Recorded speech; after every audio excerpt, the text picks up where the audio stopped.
Amateur Hour. We love this podcast, and this is such prime farming. What an amazing time of year it is as we crawl closer to postseason baseball and college baseball, the national tournament, obviously, the NCAA tournament, regional supers, and of course, the College World Series. My co-host will be there, big part of the content team, certainly on the broadcast.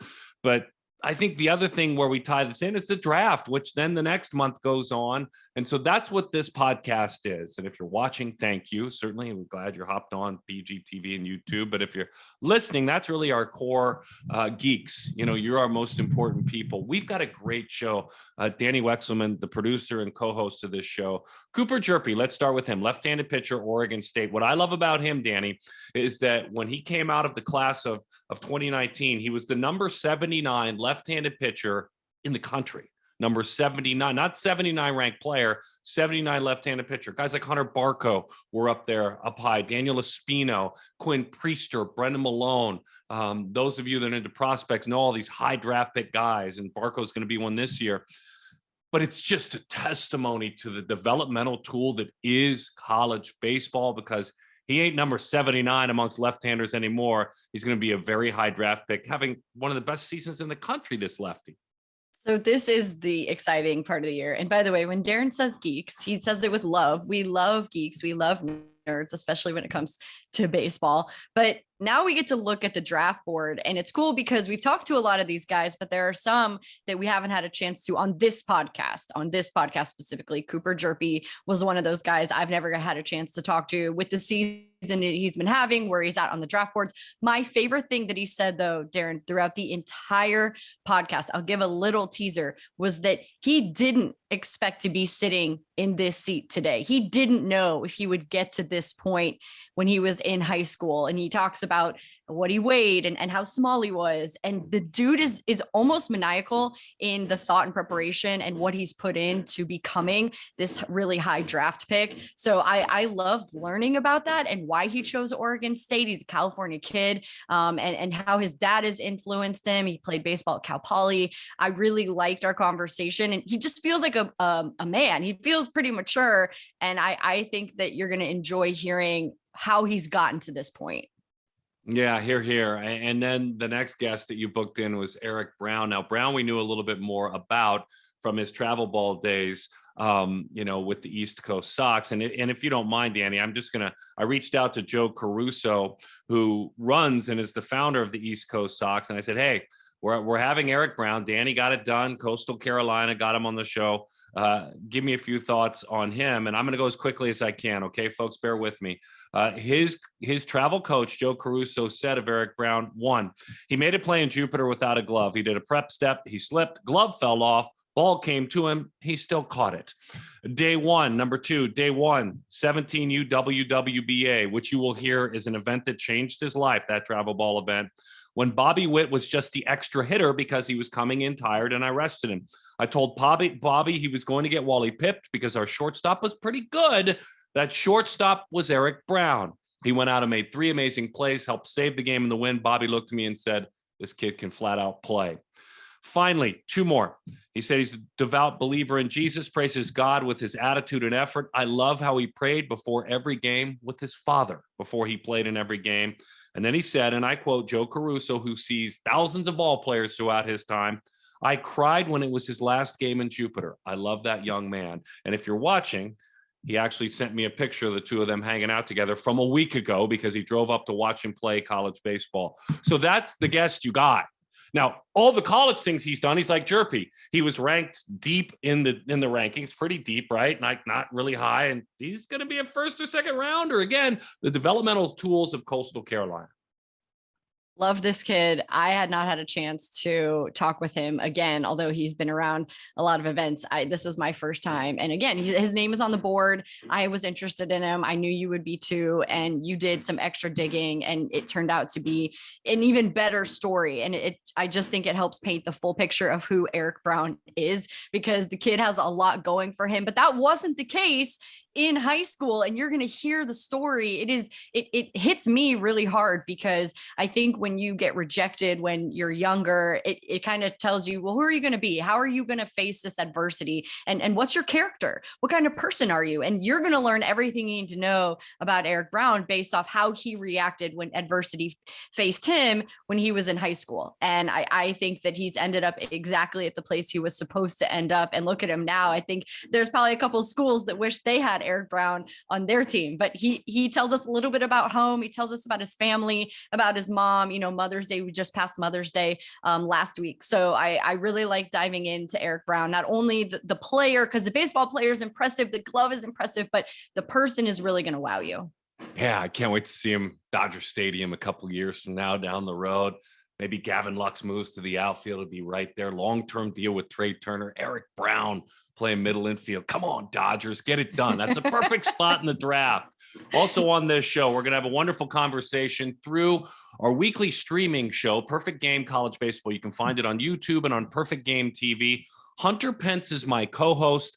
Hunter Pence had a great conversation with this dominating reliever. Perhaps you've heard of Andrew Walters of Miami. At the time of the recording of the interview, 26 and 2/3 innings, 50 strikeouts, a whole bunch of saves, and only 4 walks, by the way. 50 strikeouts, 4 walks, a lot of saves. I'm not into saves, but he's got a bunch of them. And Hunter does a great job co-hosting that show with me each week. And then we're going to open up the scouting notebooks, and Jared Goodwin, PG International is growing like crazy, a massive event in Europe. I'll leave the teaser right there, but Jared will open up his notebook, tell us about some international players that are probably earning college scholarships here in the United States. So that's our show. What is the best place to eat in your great town? When I go to Corvallis, and they don't travel me anymore, I'll be in Tucson, and I know some of the restaurants in Tucson. No offense, U of A people, but there's some great brew pubs in your city. It's an amazing vibe. What's your go-to place that you love to eat at? I know they pay for your food at some level, but when you're slipping away or parents are paying, what's the restaurant in Corvallis? It's not really a restaurant, but it's like mainly takeout, but it's Local Boys Hawaiian food. And they got a lot of good stuff. They got Hawaiian steak, chicken, and rice. And then they have a little mac salad on the side. And I think it's the best Hawaiian food I've ever had. So I'd say Local Boys for sure, or McMenamins on Monroe. They got a lot of good burgers there too. So one of those two, I'd say. What do you love most about your community? Because it's different. It's different than California. Although you get up in Northern California, it's got that vibe. But what do you love most about that community? Because, dude, it to me is that. It is a community. What do you love most about it up there? I think it's just a tight-knit feeling that you have with everyone on campus. You got ties with everyone here. It's not like Los Angeles, UCLA, where last year the campus was, you'd drive a mile and it would take 30 minutes. So I'd say it's just a tight knit feeling you have with everyone here. And it's a small town, obviously, but everyone, and that's a good feeling to have. You're safe, and it's a fun place to be. And the fan base, obviously, multiple times you've probably heard it before. It's incredible coming up to Goss Stadium, and you didn't really get to feel it, or at least I didn't last year because of the COVID restrictions and stuff like that. But this year it's really been it's been fun to pitch in front of that crowd of people. So real quickly, Danny, if you don't mind, please go ahead. Your arm release, and I can't wait to call your game here in a couple of weeks, but as a former pitcher myself a little bit, your arm release is always described as unique. What's the advent? What's the birth of that? What's the genesis of when you kind of went with that? It's a lower 3/4. When did you evolve into that comfort zone? What age? Why did it happen? It was, as far as I can remember, I've always been like that, as weird as that sounds. But even from when I was a toddler, my dad was putting the ball in my hands and I would automatically put it in my left hand. So it just came natural to me. It's my natural arm slot. And like I said, ever since I can remember, I've been throwing it from that arm slot. So it's just natural. You've had good coaches along the way then, because you know what good coaches do. They get your comfort spot and encourage you to stay there and then develop you out of there. Go ahead, Danny. Sorry. No, that's great. I wanted to know if the lefty was natural or maybe there was a little bit of influence. I always like to know that because we know parents are sometimes pushing towards the other hand, right? But I did want to go back in the memory bank a little bit to when you were growing up and who was in your life, who was helping you fall in love with the game, and maybe some of the places or fields that you fell in love with baseball. Yeah, so I mean, I grew up in a small town, Esparto, California. I mean, 45 minutes west of Sacramento, which is the capital, obviously. Grew up in a small town. Thankfully, I had loving parents that were taking care of me and making sure I had the capability of playing the game that I love. But I'd say my dad was the main influencer for sure. I mean, he played at Cal Poly for 3 years as a right-handed pitcher. I mean, he was able to put together a batting cage for me at home and stuff like that to make sure I was still putting work in, even if I didn't. I mean, he didn't really care if I wanted to do play baseball or not, but if I wanted something like a batting cage, he would be there for me and be there every step of the way. So it was even that part of the game and even the mental game as well. If I had a bad game, he would, have a conversation with me on stuff I could talk to him about. So just a person I could vent to, and he was just there for me. And same with my mom. So it goes both ways with both of them. So. Yeah, your dad, Carl, I could imagine there are some pretty unique moments that you two have had throughout, I don't know, the last decade plus, and the late nights in the cage and on the field and messing with gloves and grips and whatnot. Can you maybe let us peek under the curtain a little bit to maybe a couple of the moments that you feel like have been a difference maker for you, that have maybe stuck with you and have turned you into the man and the pitcher that you are? Yeah, I mean, like I said, my dad was willing to do anything for me, and I'm thankful for it. I mean, he was catching my bullpens last fall when we were taking our winter break. So it's just stuff like that. It's the little things that he did for me that I think took me that extra mile. I mean, helping me out with going to Driveline this last summer was obviously a huge investment, and I talked about it probably a week ago to another guy. I mean, it was just the little things and being able to help me take my career to the next step and doing what I need to do to make sure I get there. So 20 into 21, every athlete went through it, whether you were a junior in high school or in your case, you had just completed, or at least tried to complete parts of your freshman year. What were some of the things that happened 20 into 21? And out on the West Coast, things are slow to open, very, very slow to open. But what was the best part of it for you? Why were you so good in 21 after 20? Why were you so much better in 22? That's a whole other thing. I'm guessing Driveline, but kind of that 20 into 21, all of a sudden you were in the right to take the baseball for this team, 16 starts. Describe what it was like to evolve through the pandemic and what was the best part for you? I think it was just the time we had off to communicate and conversate, hang out with the other teammates. Obviously Kevin Abel, Nathan Burns, all alumni from last year. Obviously, I mean, getting to talk to them about their routines, because Burns pitched in the shortened season when we got it canceled in COVID, or because of COVID. He was going through the starter role. Kevin was, and he was even injured at the time, but I would still pick his brain on what he would do from what he did in the past and his accomplishments. So definitely just the conversations I would have with them about routines, what they would do, not just on game days, but throughout the week as well. And I think it was just building the consistency and understanding where I needed to develop, and being honest with my teammates as well. And they were being honest with me on what I needed to work on.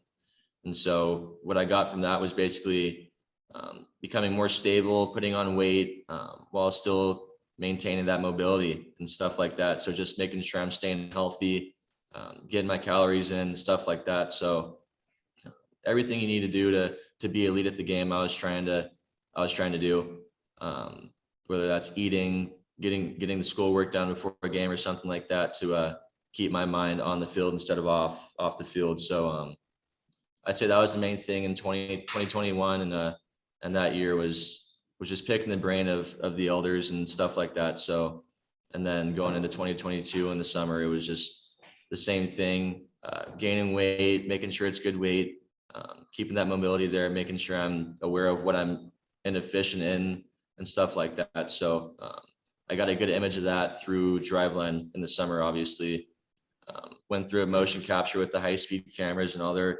analytical and technological stuff. So after I went through that motion capture, they had me sit down with their weight trainer, the pitching guy, the pitching training guy there at Driveline, and they just went through a whole spiel of what I was good at doing during the pitching or while I was throwing a baseball, and then obviously what I was inefficient in and what I could work on while I was there for about a month. So Wow. got a good idea of what I could do there. And it wasn't even just the weight training, it was the routine that I had figured out while I was there throughout that month. Like I said, not just on game day, but throughout the 7 days leading up to it. So yeah, that was the main thing, was Driveline for sure. Wow, what an amazing answer. What area of your delivery or your mechanics, where did you gain the most efficiency? If you're talking about maybe being inefficient in some areas, where do you feel like you know, with their guidance, where do you feel like you gained the most efficiency? I'd say the routine again throughout the week. There was mobility exercises that they would have me do on like a recovery day that would help me. They would help as like correctives for stuff. So I had like pretty bad hip internal rotation in my left hip through the drift phase on the mound and stuff like that. Just little things that I would do for like hip mobility and stuff like that. My lats were pretty tight, and I would do like, I would hang off the rack for 15 seconds for 2 sets, and then the list could go on and on for mobility stuff. But yeah, no, just staying mobile was the main thing, and then making sure I was still putting on muscle and gaining power as well, power output and stuff like that. So I feel like, I mean, those are such great answers, and you're having an incredible season. You know this, and the goal, obviously, Omaha. We know that already. But what do you set out to do every time you take the mound to ensure that your team will have success? But it starts with you, right? You have to be the one to go out there and take control of that first, and you set the tone. So what do we see from you that says, I'm going to help myself succeed, but that means also I get to help my team succeed and reach all the goals that we have? Like, what does that mean for you? I think it's just, I mean, we harp on it a lot here. It's being selfless and putting the team first. The only stat I'm worried about this season is the wins, is being in the win column and not the loss column. And I mean, unfortunately, last week got the loss, but I felt like I did my part, and that's all you can do at the end of the day. You got to move on and go to the next week. And obviously, we're playing Oregon this week, and that's my goal again, is to get the win. And I'm going to do whatever I can do to get the win.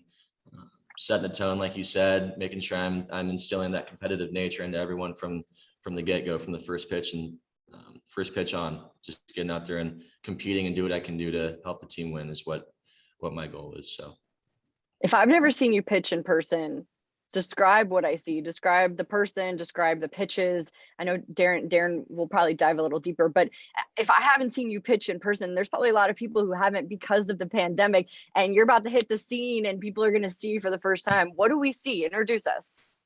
It's just pounding the zone. I'm not afraid to go in there and be 3 to 4 pitches or less, and that's what I'm focused on this year. I know last year I was trying to strike guys out, and usually that doesn't end up working out very well, to be honest with you. So going in there 3 or 4 pitches or less, forcing weak contact, throwing off speed in there at any count, compared to last year where I was mainly just a fastball guy. So definitely a competitive guy. I'm not afraid of any hitter. Going out there and know what I'm capable of and pitching to my strengths, instead of going in there with a scouting report and pitching to their weaknesses. I'm going to go in there and fill up the zone. So You're getting more comfortable reading swings, reading intent of a hitter as you get older and you deal with it. It's a great conference you play in. You also, you know, have great opportunities to see good players all the time. Are you getting a little bit more comfortable reading hitters and kind of exploiting their weaknesses? Yeah, that was the main thing going from freshman year to now, was reading the swings and kind of calling my own game to an extent.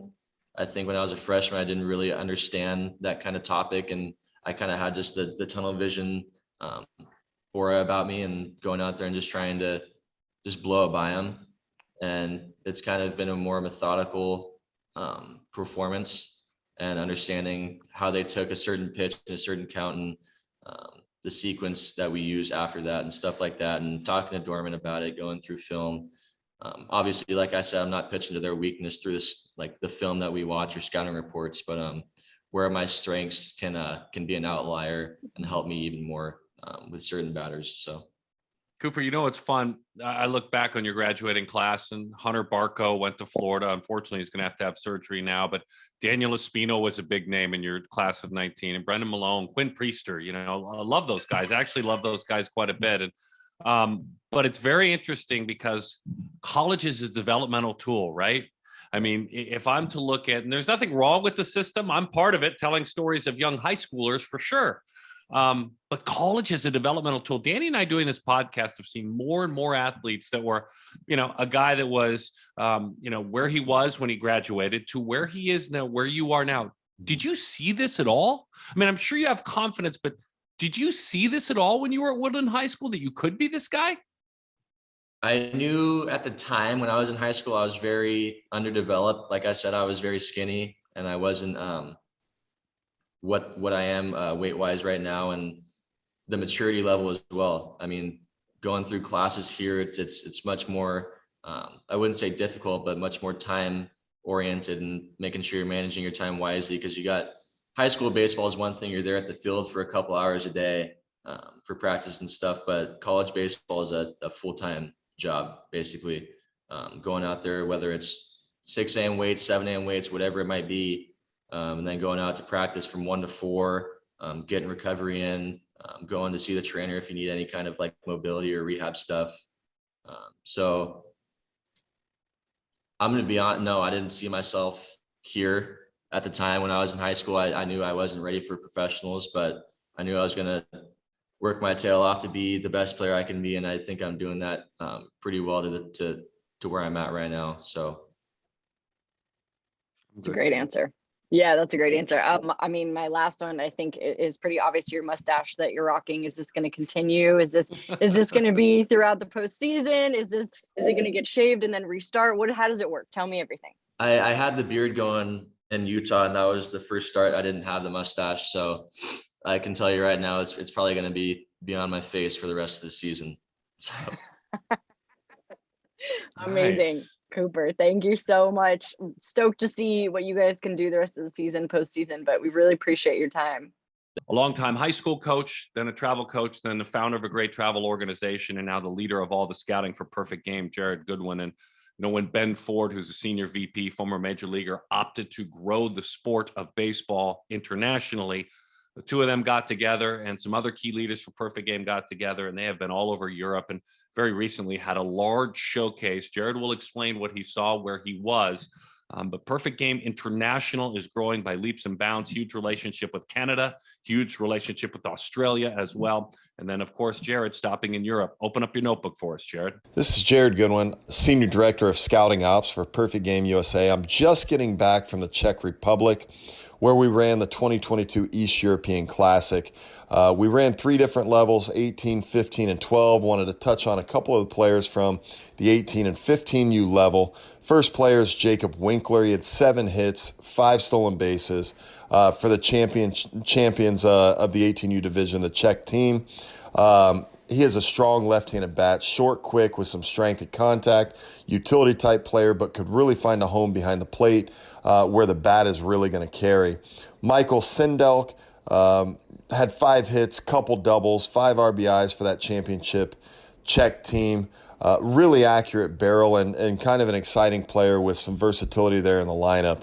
During the showcase portion, 2025 Jonas Krinchik is a loose, long, left-handed bat. Whippy bottom hand and real loft potential as he fills out that frame. So it was just a really impressive kid during the showcase portion. The 15U, couple Dutch players stood out. Jort Ostrom had 6 hits. He had a triple, 7 RBIs.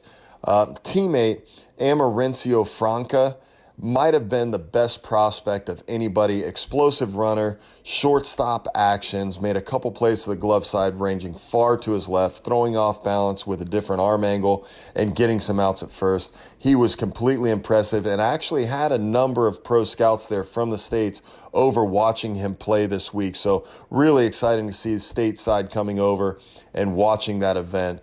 Juan Diego Holman, has some international experience. He played for the German 12U team with their federation.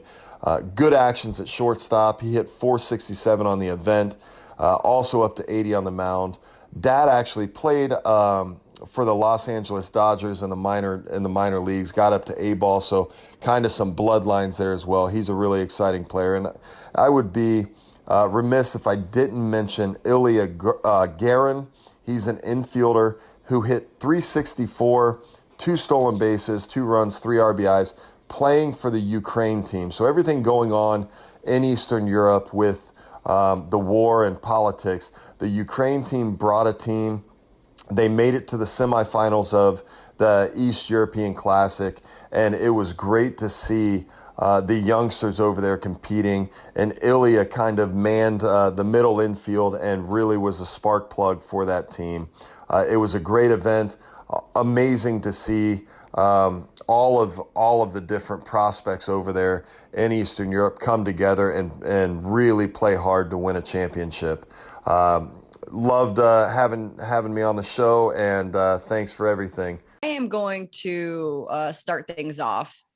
We're excited as we move through the month of May to bring in Eric Brown from Coastal Carolina.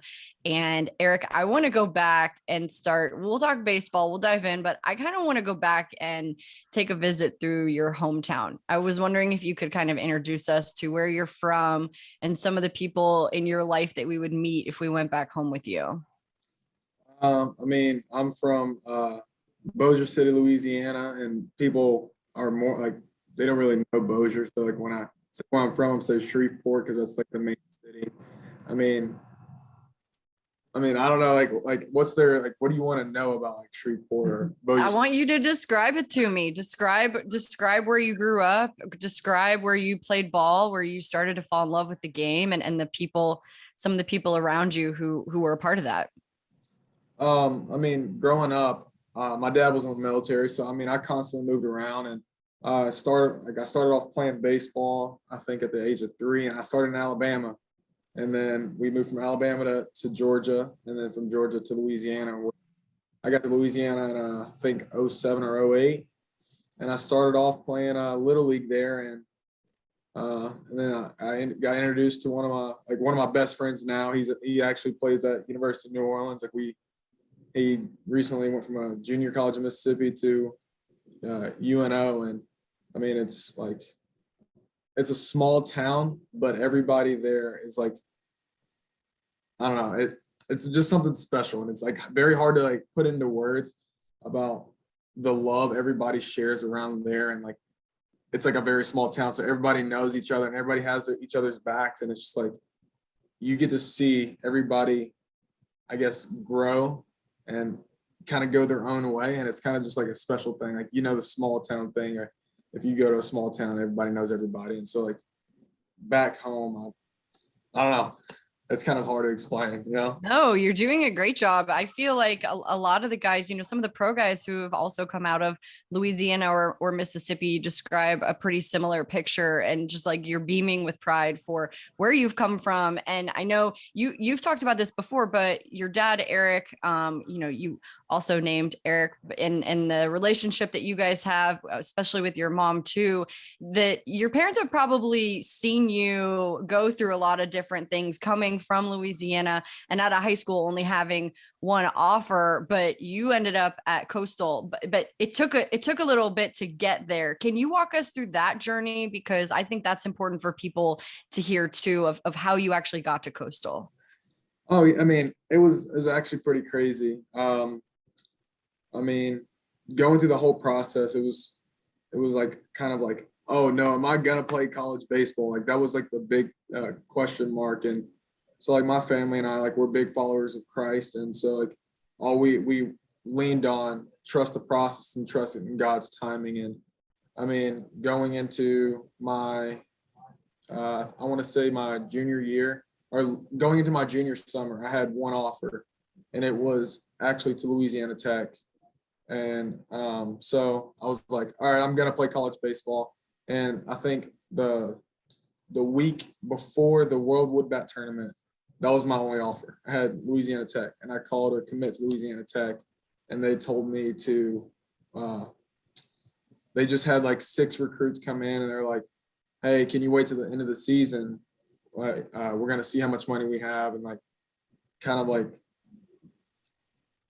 almost like turn me down a little bit. And I was like, all right. So I go into the Worldwood Bat tournament with, I guess, pretty much no offers now. And I ended up having the tournament of my life. I couldn't describe it in words of just how grateful and how blessed I am just to go out there and just play extremely well. And Coach Gilmore was not actually the coach to see me. The crazy part about it is that they were actually there to see a pitcher on the other team, and the pitcher is actually on Coastal now.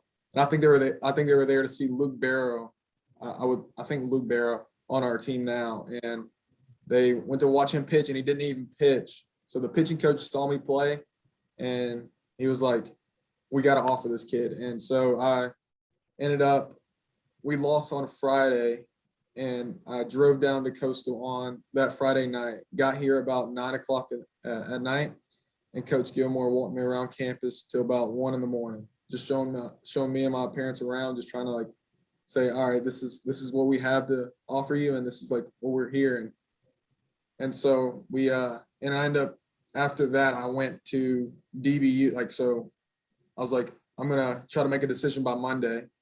And so I was like, I want to go visit DBU. And so I went to DBU. So my mom, my dad, and I drove from Coastal to Dallas Baptist from Saturday morning till Sunday morning, pretty much. And so we went on a visit to DBU that Sunday, and I mean, it came down. Those were my last 2 schools to make the decision. But then, I mean, just the way Coach Gilmore made it feel like a home, that's what made me ultimately make the decision to come here. That's an amazing story, Darren. Your turn, but I mean that hits me just to kind of hear what you went through and where you are now. It's interesting too, the high road, right, Eric? I mean, the high road, not everybody drives on it, and in the world of social media, it's an easy thing to send out zingers. You took the high road in describing the way Louisiana Tech made their decision, and you're done with that, right? I love hearing that. I've been down that road a couple of times, my friend, and there's plenty of room for all of us on the high road. That's what's cool about it. But then I kind of go, and you went biblical, so I'll go with you. Like, it's like a loaves and fishes moment, right? Because you take the high road, and you said, I can't describe how well I did. Let me describe how well he did in that tournament with now no offers, right? With now no offers, with Bobby Witt playing next to him. That Bobby Witt, he was playing third base. He had 10 hits. He had 4 walks. He played third base like it was nobody's business. He had an on base of 484 against the best travel teams in the United States during a time where he had no offers. And then came the 2 that you traveled to, but you had about a dozen after that. So loaves and fishes moments, certainly. I mean, that drive to Coastal Carolina, that 1 a.m. wrapping up the meeting with Coach Gilmore, if ever you felt like God is good, these are answers to prayers, it had to be right then, yes? Yes, sir. And well, the thing that also ultimately helped my decision was bringing up Joe Caruso. He was right after with DBU and Coastal. Coach Caruso, he asked me, he goes, do you want to go somewhere where you're around like-minded people and grow your faith, or do you want to go somewhere where you can make a difference? And that was the ultimate decision of, I want to go somewhere where I can help lead people to Christ and help show people that God is the answer and God is the creator of all. Amazing. Tell me a little bit about your relationship with Joe Caruso. The travel team folks is the East Coast Sox. I reached out to Joe. I may pull up some of what he said in the text about you here moments ago. But, again, as I said before we started the interview, you're on your way to professional baseball. You hope the College World Series, but that's kind of part of your foundation, that travel ball journey. So tell me a little bit about the East Coast Sox and Joe. I mean, the whole organization as a whole is just an amazing organization, just from Joe Caruso to all the other coaches in the organization. I mean, you have coaches from JUCOs around there that take the summer and they take their own time just to help create an environment where you want to play baseball and for a bigger purpose. And so like that's their whole like I guess you would say what they're trying to do with the whole organization. They're trying to allow you to play the game, but for a bigger purpose. And that's the biggest thing for me is like what they're doing is bigger than baseball. And if anybody asks, it's like, why do you play the game of baseball? And it like, I love it. And it, like you play the game of baseball for the love of the game, but there's also a bigger reason. And that's what that organization does. And I mean, Joe Caruso as a human being, he is an amazing person. I mean, he's always there. I still call him to this day and just tell him that we have like just conversations. And like we have this FCA that me and a few other players on the team. And I just remember this one devotion we went about, and it was about like, what is one person in your life that has just completely changed your life around? And we had to come up with one person, and we all got together and called them after and sent them a text after, and like just to remind them and tell them that they were the person that completely changed our lives around and made us a better person today. And he was the one person that I did call.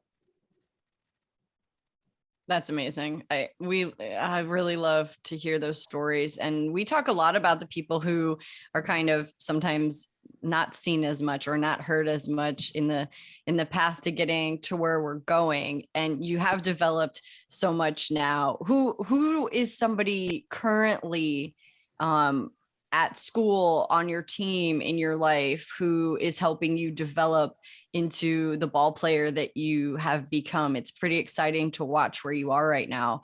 Who is somebody that you could name? I mean, honestly, I could say the whole team pretty much. This team this year and the past few years, like we all strive to be the best versions of ourselves, and we push each other every single day to be the best versions of ourselves. And we want this team to be able to go to different places and new heights. And like, we all want to see each other do well. So like every day it's like somebody new. It's like one of my best friends, he just got here this year, Matt McDermott. He came here and like, he just had this like special like vibe to him. And he's like, I don't know, he's just always happy. And he's just like always pushing you to like keep a smile on your face. And like, when I'm in the infield, he's like, let's do this play. Let's make this play. And then my best friend and my roommate, Dale Thomas, he's playing third base for us now. And he's been my rock and my steady hand since I've been at Coastal. And like, we've created a bond that can't be broken. And so like, I would say right now, those two are the most influential in my life that continue to push me every single day here. So it's fair to say you've got a lot of really great influences around you at school, at home, throughout your life in so many different avenues. And, you know, as you look ahead, we're going to look ahead a little bit for someone who hasn't seen you play, because the development, it has clearly, the time has been put in, the work has been put in. For someone who hasn't had a chance to see you play in person, what is a big league team? What's a major league team getting from you? What's your scouting report on yourself? My scouting report is no one will outwork me. And that's what I will always hold high, is that I'm going to outwork every single person, and I will not be outworked. Whether I'm feeling good at the ballpark that day, or whether I'm feeling terrible at the ballpark. Like, as a baseball player, people know that some days you're going to have it, some days you're not. And it's about, can you put your head down and work and grind? And my scouting report on myself is that no one will outwork me, and I will strive to be the best baseball player ever to play the game. I like, reading the printed word, especially when I get to know you outside of the baseball. I've seen you play a ton in my life, and we've bumped into each other many times through the years. But the printed word, and then pulling a quote out and having you expound about a great article very recently written about you, in which you said you love the game because in part you're a problem solver, and baseball is constantly in your mind about solving problems. What's the most recent problem you have solved in your approach, in your mental game? What's the most recent problem you have solved as a baseball player? Recently, I would definitely say pretty much the whole, like my game as a whole. I mean, I'll be honest, like I started the season off Probably the worst I've ever started off like fielding wise. I had 8 errors in the first 7 games. And that was just a puzzle of like, okay, why am I like making so many errors so frequently? And it was just about, I mean, putting in the work and I guess being more on the aggressive side. And I was being a little too passive start off the season. And so like it took me a minute to understand like, all right, you have to be more aggressive. You have to be more aggressive. And so like I think the puzzle, like that's the physical side, but the puzzle that I really put together was the mental side. And I think that's a puzzle that's never going to be figured out. And if you just figure it out day by day about the mental side and like try to get better mentally every single day, then I think you'll be fine. Interesting. The other thing that I loved, and that's a great answer that you said. It's I go down this road with so many athletes, and a lot of times I will say, "Hey, do you think about July? Do you think about the draft? Do you think about what might come?" And you even said in the article exactly what I say to the athletes. Hey, be honest with me. You do think about accolades. You do think about possibilities, please. And some will bite, some will not. You said it in the article. I've realized it's time for me to be where my feet are. It's time for me to embrace the accolades, talking about being preseason player of the year in your conference. But that's kind of also having a grateful heart, right? Embracing the accolades. Yes, sir. I mean, like I am beyond blessed to even get the recognition that I'm getting. And so like a lot of people say, oh, you got to act like it's not there. You got to act or put it to the side. Like that shouldn't be on the forefront of your mind. But like you have to like understand like this is a failing game and you have to take every positive that you can get. And so like you're sitting there and you're like, I'm not going to act like it's there. Like I'm not going to act like the draft is here. Like the draft is in the near future. But I like you said, I'm going to be where my feet are and I'm going to continue to just be grateful for every single day that I have. It's interesting. Sorry, Danny. One more to follow up, and this is more of a baseball-y thing. So you had a game earlier this year against Clemson, and you guys won. As a matter of fact, they took 3 pitchers to get through the first inning. God bless them. I've been on the other side of that before as well, but 3 to get through the first inning. But for me, that kind of was an Eric Brown day and what you're going to deal with. In other words, 2 for 2, 2 walks. You got dotted twice as well. Dude, you were such a pest that day. When you went to bed that night, aside of any bruises you might have had, you must have felt a sense of satisfaction. That's an Eric Brown impact day. Yes, sir. I mean, that was like a perfect day for myself. But like, if you look at the whole game as a whole, us as a whole team, we just clicked. Like, no doubt. I think was it 16 runs? It was 16 runs that game. I mean, we had home runs hit left and right. And so like, yeah, I went 2 for 2 that game and I got on base every single time, but like, it was a lot easier to do that when everybody else around me was just absolutely lighting it up as well. Cause I think Tyler Johnson hit 2 home runs, which he's having a heck of a year. And I just think like when the whole team is just clicking like we were that day and like we have been recently, it's a lot easier for me to play as well.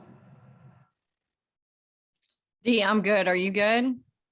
Yeah, just real quick before we say goodbye, let's love on Debbie just a minute. We've talked about a lot of influential men in your life. Let's love on Debbie. We'll end it there, but you have the floor, young Eric Brown. Love on your mom, Debbie, please. Oh, well, I mean, my mom, she is literally my rock. She is literally the reason why I am where I am today. And without her, I would not be even close to the baseball player, the scholar, the follower of Christ that I am without her, because she is a continued influence in my life. And I'm forever grateful for her. Please don't be offended. I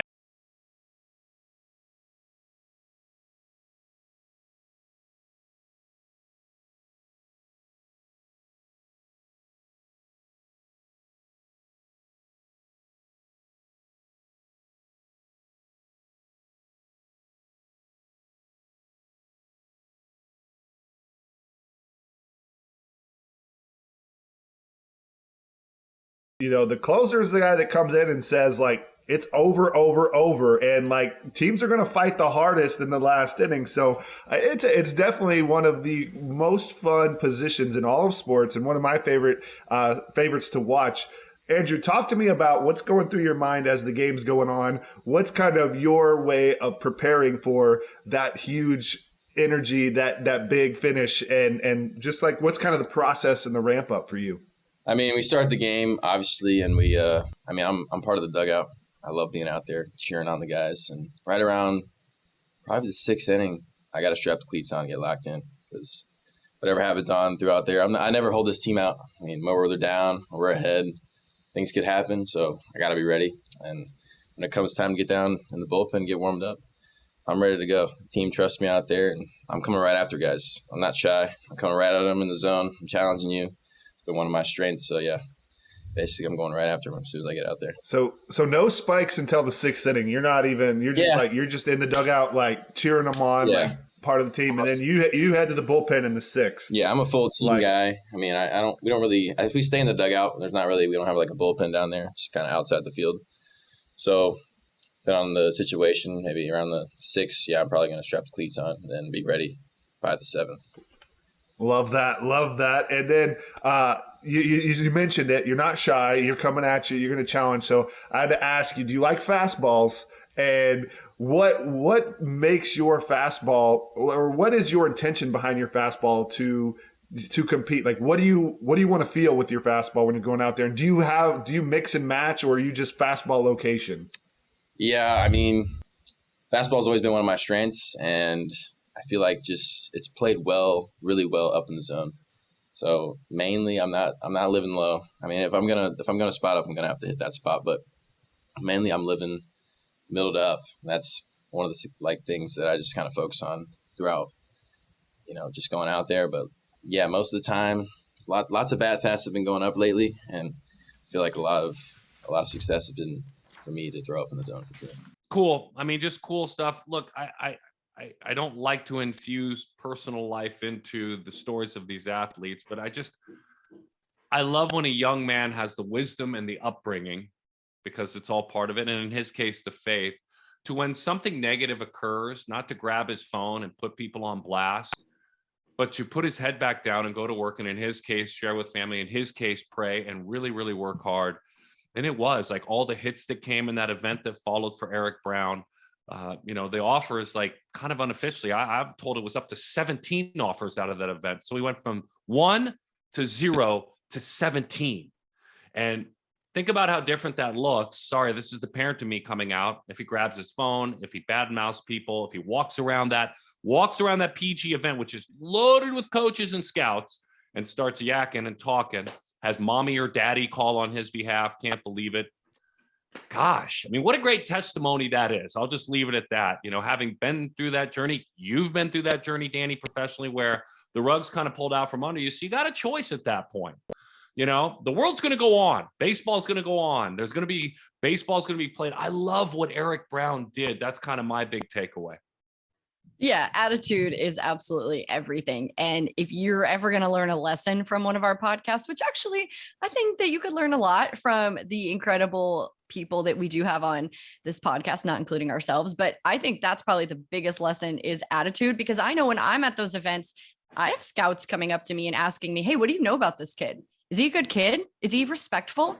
Tell me some of the conversations you've had. I've had scouts do that. And who am I? But I spend a lot of time with these guys, and for him to respond in that way and know that he's put in the work, he's a talented guy. He wants to play college baseball, and he wasn't so concerned about, well, where am I going to get drafted?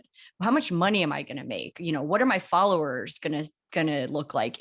No, I want to play this game. I'm going to do it where I meant to do it. And he took everything that he could control, and he's controlling it, and everything else, he let it go. And as you mentioned, he let his faith step in. And I just think he's a really great example of how you should, he's a great role model of how you should be conducting yourself, and the forward thinking and what you can do to help yourself in those really tough situations. Because as you said, there are a lot of great athletes out there who are going to have experiences close to his or semi close to his. And it's all about how you respond as a person. Absolutely. He made his own way. He loves Mookie Betts, by the way. That's the swing he emulates. He loves Jose Iglesias, the great shortstop who's now with Colorado. But Pretty good Mookie, examples, huh? I think that's key, though. Yes, I think it's key with Mookie because he's got like a 200-year contract, Mookie Betts does. So Betts is also going to get to play in the big leagues with Eric Brown with the Dodgers. So I'm very excited about that. Cooper Jerpy, great get by you, Danny. Selfishly, I'm going to get to call one of his games here very, very soon on television. So I kind of got a nice preview. He in a lot of, mock drafts goes like 16 to the Guardians. Like he goes very, very, very high. That's life-changing money. And that's another down-to-earth approach who used that college platform to develop himself. What I loved about it, more baseball-y, is just that funky lower three-quarters delivery where the baseball is like an anvil at home plate. It's so heavy. I just can't wait to see how all this translates up to the next level. Again, very, very middle of the pack in rankings coming out of high school. You ain't there anymore, dude. You ain't there anymore. Well, we know lefties are always a little more special than righties. And every article you read about Cooper Jerpy is about his windup, is about his mechanics and where his arm slot is and how he throws the ball. And he's had so much success at Oregon State. But I loved him talking about his dad, Carl, who again played at Cal Poly, and what his dad did for him and how his dad helped him, setting up the cages. Caught his bullpens over the holidays. Caught his bullpens. How's that thumb feeling, Carl? How's that thumb, partner? Carl's got to get on the podcast at some point too to share that. But yeah, I love to hear about that. I mean, I think that everyone we come across has some person in their life, whether it's family or friends or an uncle or whatever it may be, who's just been that person for them. And it's cool to hear what Carl did because Carl had success and now he's passing it on to his son. And by the way, he has a pretty great mustache too. So I'm a fan. I'm a fan, Cooper Jerpy. So I'm going to end this podcast by taking the floor and just say, listen, celebrate my co-host because she's becoming one of the great voices of college baseball. She's also been up in Bristol hosting shows on a regular with Mike Rooney, who we care about deeply, surrounding college baseball. So congrats to you, Danny. Your evolution's just continuing. Your stock is rising and growing. And don't forget about us. I mean, when you sign that multi-year deal and don't forget about, use Hunter as your example. Hunter Pence still comes back to us lowly people. So please don't forget about us. I'm not going to let her comment. You can you can subscribe. I want you to comment, whether you like it or you don't. We don't really care. If you don't, please comment and please pass it along and say how terrible it is, but tell everyone else to listen. If you love it, do the same thing. Share it with your pastor. I mean, this has got some nice positive, implications in it. So do it, share it, like it, come back to it. Resubscribe, unsubscribe, whatever it is. Anyway, Amateur Hour. Peace.